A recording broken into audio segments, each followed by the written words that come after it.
In times of rapid change, such as the present, the mix of problems and the understanding of their relative importance is likely to change rapidly. This is partly because some of our perceptions have become clearer, and partly because new knowledge has identified new dangers. Of course, the two most dominant elements are probably those of the population explosion in the south and of the only recently recognized macro effects of man on his environment, which were exactly the two central preoccupations in the limits to growth. But new factors such as changes in human behavior, the emergence of seemingly irrational movements, including terrorism, and the growth of individual and collective overt selfishness thrown up by our materialistic society have definitely become elements of today's problematique. So you've got terrorism, which is created by governments.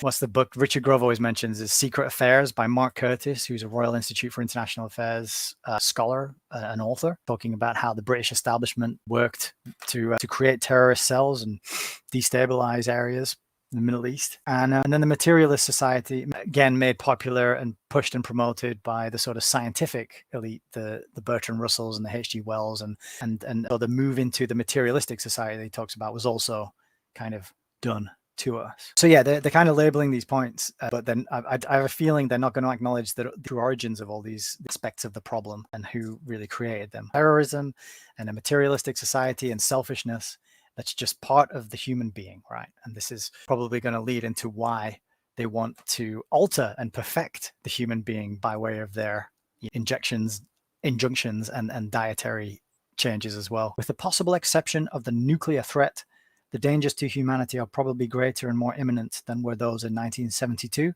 and we shall no doubt be accused as before of being harbingers of doom and gloom. This may well be our role, our glory.